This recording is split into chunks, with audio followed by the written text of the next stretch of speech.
Hello friends, मेरे स्पामिस्ट्री and astrology video channel पे आपका स्वागत है। तो आज हम एनालिसिस करेंगे सैंड का और चेक करेंगे इसमें क्या क्या नई चीज़ें हमें सीखने के लिए मिलती हैं। तो एज यूजुअल शुरू करूंगा फिंगर्स के एनालिसिस से, उसके बाद चेक करेंगे फिंगर्स की सेटिंग को एंड माउंट्स को, सबसे लास्ट में हम चेक करेंगे लाइंस को। इस तरह से पूरे हैंड का जो एनालिसिस हम कंप्लीट करेंगे। तो चलिए मैं शुरू करने जा रहा हूं, साथ साथ ड्रॉ करता जाऊंगा आपके लिए ताकि आपको समझने में कोई दिक्कत ना हो। दोस्तों, वीडियो शुरू करने से पहले आपको बताना चाहूंगा, यह जो नंबर आपको आपकी स्क्रीन के ऊपर नजर आ रहा है, यह मेरा व्हाट्सएप नंबर है। अगर आप भी अपने हाथ की वीडियो बनवाना चाहते हैं या फ़ोन कंसल्टेशन लेना चाहते हैं तो आप हमें व्हाट्सएप के ज़रिए, सिग्नल के ज़रिए या फिर टेलीग्राम के ज़रिए मैसेज सेंड कर सकते हैं। यहाँ पर आप देख सकते हैं इनकी जो हथेली है एक कंप्लीट स्क्वायर शेप में नज़र आ रही है। कुछ इस तरह की शेप इनकी हथेली की इंडिकेट करती है एक बहुत ही हार्ड वर्किंग टाइप की नेचर को। और अगर इनकी फिंगर्स को चेक किया जाए तो काफ़ी अच्छी लंबाई में इनकी फिंगर्स नज़र आ रही हैं। और सभी फिंगर्स के ऊपर आपको कुछ सीधी खड़ी रेखाएं भी नज़र आएंगी। आपको ड्रॉ कर कर दिखाना चाहूँगा। कुछ इस तरह की सीधी खड़ी रेखाएं फिंगर्स पर होना इंडिकेट करता है कि नेटिव बहुत ही मिलनसार स्वभाव का रहने वाला है। ऐसे व्यक्ति दूसरों के साथ अच्छे से पेश आने वाले होते हैं। साथ ही साथ आपको कुछ गैप्स बनते नजर आएंगे फिंगर्स के बीच में। यहाँ पर आप देख सकते हैं कुछ इस तरह के गैप्स का होना इंडिकेट करता है कि नेटिव काफी ज्यादा इंडिपेंडेंट स्वभाव का रहने वाला है। ऐसे व्यक्ति थोड़े से जिद्दी नेचर के होते हैं, जो काम करने की ठान लेते हैं उसको कर कर ही दम लेते हैं। फिंगर्स की लेंथ की बात की जाए तो आप यहाँ पर देख सकते हैं इनकी तर्जनी उंगली यानी गुरु की फिंगर काफी अच्छी लंबाई में है। इस फिंगर की लेंथ को देखा जाए तो यह फिंगर इनकी इस सूर्य फिंगर से भी ज्यादा लंबी नजर आ रही है। इस तरह की लंबी तर्जनी उंगली का होना इंडिकेट करता है कि नेटिव के भीतर काफी स्ट्रांग लीडरशिप क्वालिटीज रहने वाली हैं। ऐसे व्यक्ति दूसरों को रास्ता दिखाने वाले होते हैं और किसी न किसी तरह से दूसरों की हेल्प करते रहना इनकी हॉबी में शामिल हो सकता है। और ऐसे नेटिव जिनकी तर्जनी उंगली सूर्य फिंगर से ज़्यादा लंबी हो, अगर पॉलिटिक्स में जाते हैं तो वहाँ पर भी अच्छा परफॉर्म करने की काबिलियत इनके भीतर रहती है। अगर हम बात करें इनकी शनि फिंगर की तो आप यहाँ पर देखेंगे मध्यमा उंगली लंबाई में बहुत अच्छी नज़र आ रही है। इस फिंगर का अच्छी लंबाई में होना दर्शाता है कि नेटिव बहुत ही मेहनती होगा। ऐसे व्यक्ति डिसिप्लिन्ड होते हैं। एक अनुशासन प्रिय और न्याय प्रिय टाइप की पर्सनालिटी ऐसे व्यक्ति की देखी जा सकती है जिनकी शनि फिंगर अच्छी स्ट्रेंथ में नजर आए। अगर हम इनकी सूर्य फिंगर की बात करें तो आप यहाँ पर देखेंगे सूर्य फिंगर लेंथ में काफी अच्छी और बिल्कुल स्ट्रेट है।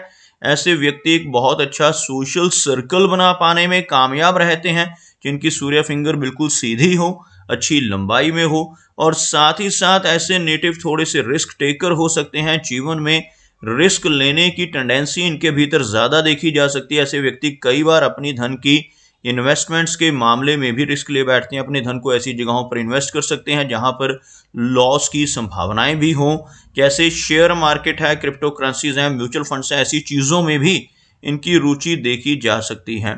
अगर हम इनकी सबसे छोटी यानी मरकरी फिंगर की बात करें तो आप यहां पर देखेंगे बिल्कुल स्ट्रेट, यहां पर एक काफी अच्छा गैप बनना, खास तौर पर सूर्य फिंगर और मरकरी फिंगर के बीच में अगर गैप मौजूद हो तो ऐसे व्यक्ति थोड़े से जिद्दी स्वभाव के होते हैं।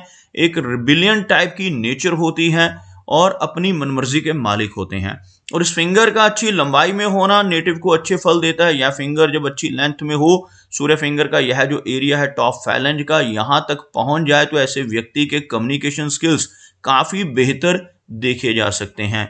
चलिए आगे बढ़ते हैं और देखते हैं इनके सभी माउंट्स को। उसके बाद हम चेक करेंगे इनकी सभी रेखाओं को भी। तो अगर मैं यहाँ पर एक लाइन ड्रॉ करता हूं तो कुछ इस तरह की एक रेखा बनती हुई, जिसमें आप देख सकते हैं सभी फिंगर्स हाई सेट हैं। यहाँ पर मरकरी माउंट हल्का सा लो सेट होता हो, जिस वजह से थोड़ी शाई नेचर रह सकती है। लेकिन ओवरऑल अगर आप देखोगे तो यह जो मरकरी का एरिया है आपको उठा हुआ नजर आएगा। इस एरिया के ऊपर आपको कुछ खड़ी रेखाएं भी यहाँ पर नजर आएंगी। ऐसी रेखाओं का होना काफी अच्छा माना जाता है। ऐसी रेखाएं नेटिव को बहुत अच्छा सलाहकार बनाती हैं। ऐसा व्यक्ति एक अच्छा कंसल्टेंट हो सकता है। दूसरों की प्रॉब्लम्स को समझने वाली नेचर ऐसे व्यक्ति की रहती है, इन्हें हम हीलिंग लाइंस कहते हैं। ऐसी रेखाएं होने से नेटिव दूसरों की प्रॉब्लम्स को दूर करने वाला होता है। अपने शब्दों से, अपने कर्मों से, अपनी सलाह या कंसल्टेशन से लोगों की प्रॉब्लम्स को दूर करने की काबिलियत ऐसे व्यक्ति के भीतर देखी जा सकती है।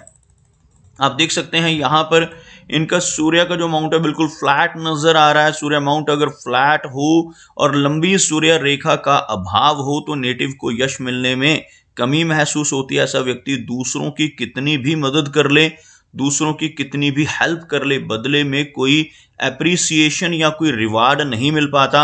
आप देखेंगे सूर्य रेखा यहाँ पर आपको नजर आ रही होगी कुछ इस तरह से। अगर लंबी सूर्य रेखा किसी व्यक्ति के हाथ में होती है तो यह रेखा नेटिव को बहुत अच्छा नेम एंड फेम दिलवाती है। लेकिन जब यह रेखा आपको इस तरह से हार्ट लाइन की, यह जो रेखा हार्ट लाइन है इसके बिल्कुल ऊपर ही नजर आए और तब यह रेखा नेटिव को लेटर एज में ही जाकर लाभ दे पाती है। और यहाँ पर यह रेखा बाई4 कोर या कुछ इस तरह से आपको नजर आएगी, लेकिन यह रेखा बहुत ज्यादा लंबाई में नहीं है। लेकिन लेटर एज में चलकर यह रेखा काफी अच्छा लाभ व्यक्ति को देती है। ऐसे व्यक्ति की किसी न किसी क्रिएटिविटी की वजह से अच्छी पहचान लेटर एज में पहुंचकर नेटिव को मिल पाती है। शनि की बात की जाए तो आप यहाँ पर देखेंगे शनि का माउंट हल्का सा दबता हुआ नजर आ रहा है, जिस वजह से जीवन में थोड़ी मेहनत ज्यादा रहती है। ऐसे व्यक्ति को अपने कंफर्ट जोन से निकलकर काम करना पड़ता है। और आप यहाँ पर देखेंगे शनि रेखा, यह रेखा आपको कुछ इस तरह से एक लंबी रेखा के रूप में नजर आएगी। इस तरह से यह रेखा यहाँ पर एक ट्राइडेंट जैसी फॉर्मेशन बनाती हुई भी आपको नजर आएगी। इस तरह का ट्राइडेंट का चिन्ह शनि पर्वत पर बनना नेटिव को ओकल्ट साइंसेस में रुचि देता है। जैसे यह पामिस्ट्री है, एस्ट्रोलॉजी, टैरो कार्ड्स, वास्तु, ऐसी चीजों में नेटिव की रुचि अधिक रह सकती है। एक लंबी भाग्य रेखा का हाथ में होना नेटिव को लकी बनाता है। ऐसे व्यक्ति को जीवन में हर तरह की सुख सुविधाएं भी मिल जाती हैं। लेकिन इस रेखा का बीच बीच में से कटना, जैसे आप यहाँ पर देखेंगे कुछ रेखाएं इस भाग्य रेखा को क्रॉस करती हुई या टच करती हुई नजर आएंगी आपको। ऐसी रेखाएं जिन्हें हम स्ट्रेस लाइंस कहते हैं, इनकी वजह से जीवन में काफी सारे उतार चढ़ाव रहते हैं। ऐसे व्यक्ति को काफी सारे अप्स एंड डाउन्स का सामना भी अपने जीवन में करना पड़ सकता है।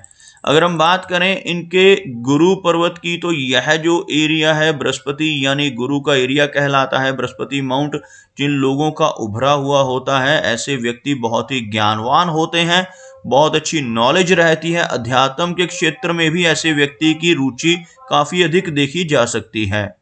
गुरु पर्वत के ऊपर कुछ खड़ी रेखाओं का होना, जैसे आप यहाँ पर देखेंगे इस तरह की कुछ रेखाएं आपको नजर आएंगी। ऐसी रेखाएं नेटिव को अच्छी प्रोग्रेस दिलवाती हैं। भले ही जीवन में थोड़ा संघर्ष अधिक रहेगा, लेकिन लगभग 36 की एज के बाद ऐसे व्यक्ति जीवन में बहुत अच्छी तरक्की कर पाने में कामयाब हो जाते हैं। चलिए आगे बढ़ते हैं और चेक करते हैं इनकी मेजर लाइंस को। तो यहाँ पर आप देख सकते हैं इनकी जो लाइन ऑफ हार्ट है कुछ इस तरह से काफी अच्छे कर्व में नजर आ रही है। यहाँ से भाग्य रेखा की एक ब्रांच ऊपर की तरफ निकलकर एक वी सिंबल बनाती हुई आपको नजर आएगी। इस तरह का विष्णु चिन्ह अगर हाथ में बनता हो तो नेटिव जीवन में अच्छी तरक्की कर पाने में कामयाब रहता है। लेकिन इस तरह का चिन्ह बनने पर अगर व्यक्ति ईमानदारी के रास्ते पर चलता रहे तभी व्यक्ति को तरक्की मिल पाती है। लेकिन जिन लोगों के हाथ पर यह चिन्ह बनता है, अगर ऐसा व्यक्ति फिर भी गलत रास्ते पर चलकर बेईमानी से धन कमाने की कोशिश करने लगे तो जीवन में बड़ी दिक्कतों का सामना ऐसे व्यक्ति को करना पड़ सकता है। ओवरऑल हार्ट लाइन अच्छी कर्व्ड रेखा है यहाँ पर, जिस वजह से थोड़ी इमोशनल और केयरिंग टाइप की नेचर रहेगी। हार्ट लाइन पर कुछ डाउनवर्ड ब्रांचेस इस तरह की नीचे की तरफ होना और यहाँ पर एक तिल जैसा चिन्ह बनना नेटिव को थोड़े नेगेटिव रिजल्ट देता है, जिसकी वजह से लेटर एज में चलकर ब्लड प्रेशर जैसी, कोलेस्ट्रॉल जैसी दिक्कतें होने की संभावनाएं देखी जा सकती हैं।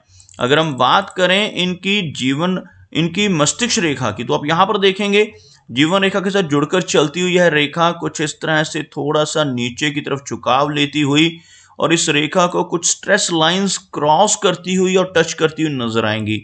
इस तरह की स्ट्रेस लाइंस का होना अच्छा संकेत नहीं माना जाता है। ऐसी रेखाएं होने से नेटिव को थोड़ा तनाव या स्ट्रेस रह सकता है। खास तौर पर लगभग 36 की एज तक यह स्ट्रेस अधिक नजर आ रहा है। उसके बाद की इनकी मस्तिष्क रेखा काफी स्ट्रांग नजर आ रही है, लेकिन थोड़ा सा नीचे की तरफ झुकती हुई माइंड लाइन का होना इंडिकेट करता है कि नेटिव की जो ओवर इमेजिनेशन की प्रॉब्लम है, इस वजह से थोड़ा तनाव इनको परेशानी देगा, ओवर थिंकिंग रह सकती है। अदरवाइज मेमोरी इनकी अच्छी रहने वाली है। इस रेखा का अच्छी लंबाई में होना नेटिव को काफ़ी अच्छी मेमोरी देता है।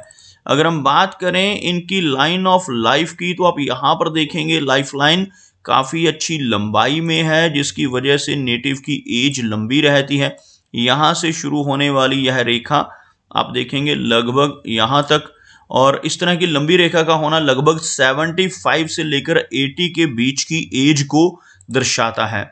यहाँ पर आप देखेंगे आपको एक फिश जैसी आकृति, यह जो एरिया रहता है केतु का एरिया रहता है, यहाँ पर ऐसी फिश जैसी शेप का बनना बहुत ही लकी माना जाता है। ऐसा चिन्ह बनने से नेटिव को जीवन में कई बार अचानक धन लाभ होने की संभावनाएं भी रहती हैं। जैसे आप यहाँ पर देखेंगे 36 की एज के बाद इनकी रेखा काफ़ी अच्छी स्ट्रेंथ में है, इस वजह से 36 की एज के बाद लाइफ में काफ़ी अच्छी प्रोग्रेस की संभावनाएं बनेंगी। और इस तरह का फिश का सिंबल होना नेटिव को कई बार इंश्योरेंस के जरिए धन दिलवाता है, कई बार शेयर मार्केट या लॉटरी जैसी चीज़ों से भी नेटिव को धन लाभ हो सकता है। इस तरह का चिन्ह होने से जीवन में लंबी दूरी की यात्राएं भी बढ़ती हैं। ऐसे व्यक्ति को लाइफ में कई बार फॉरेन ट्रैवल्स या लॉन्ग डिस्टेंस ट्रैवल करने के मौके मिलते हैं। कई बार अपने ही कंट्री में किसी दूसरी स्टेट में यात्राएं, लंबी दूरी की यात्राएं करने का मौका भी इस तरह का चिन्ह दिलवाता है। अगर हम बात करें इनके चंद्र पर्वत की, तो आपको यहाँ पर काफ़ी सारी ऐसी रेखाएं नजर आएंगी। इस तरह की रेखाओं का होना दर्शाता है कि नेटिव को जीवन में काफ़ी अधिक ट्रैवल करना पड़ सकता है। लेकिन एक काफ़ी अधिक रेखाएं चंद्र पर्वत के ऊपर मौजूद होती हैं, तो इनकी वजह से थोड़ी एंग्जाइटी की दिक्कत होती है, बेचैनी जैसी समस्या नेटिव को परेशान कर सकती है। मन थोड़ा अस्थिर रहता है ऐसे व्यक्ति का जिनके मून माउंट के ऊपर काफ़ी अधिक रेखाएं हों। अगर हम इनके वीनस यानी शुक्र पर्वत की बात करें, तो यह एरिया आपको उठा हुआ नजर आएगा, जिसकी वजह से जीवन में हर तरह की सुख सुविधाएं व्यक्ति को मिल जाती हैं। लेकिन इस माउंट के ऊपर काफ़ी अधिक रेखाओं का होना, ऐसी आड़ी रेखाएं अच्छा संकेत नहीं मानी जाती। ऐसी रेखाएं अगर शुक्र पर्वत के ऊपर मौजूद होती हैं तो नेटिव को रिलेशनशिप्स में दिक्कतों का सामना करना पड़ता है। इस तरह की रेखाएं होने से नेटिव को अपनी मैरिड लाइफ में डिले होने के या मैरिड लाइफ में इंस्टेबिलिटी रहने की संभावनाओं का सामना भी अधिक करना पड़ सकता है। तो दोस्तों, ये कुछ एनालिसिस थे इनके हैंड के बारे में, और मेरी कोशिश यही रहती है कि सभी सवालों के जवाब एक ही वीडियो के थ्रू दे पाऊँ, लेकिन फिर भी कोई ना कोई चिन्ह या सवाल रह जाता है। तो इनसे रिक्वेस्ट है कि अगर इनका कोई क्वेश्चन पेंडिंग है तो मुझे व्हाट्सएप पे मैसेज करें। मेरा वीडियो वॉच करने के लिए आपका बहुत बहुत धन्यवाद।